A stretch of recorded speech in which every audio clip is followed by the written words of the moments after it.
capable of producing a tornado is located near Pleasant Hope, or 10 miles south of Buffalo, moving east at 30 miles per hour. Expected hazards include tornado and golf ball size hail. This is a radar-indicated threat. The following impacts are expected. Flying debris will be dangerous to those caught without shelter. Mobile homes will be damaged or destroyed. Damage to roofs, windows, and vehicles will occur. Tree damage is likely.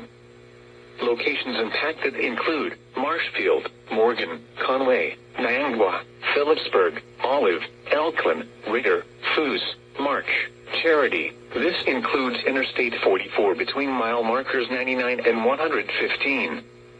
Take cover now. Move to a basement or an interior room on the lowest floor of a sturdy building. Avoid windows.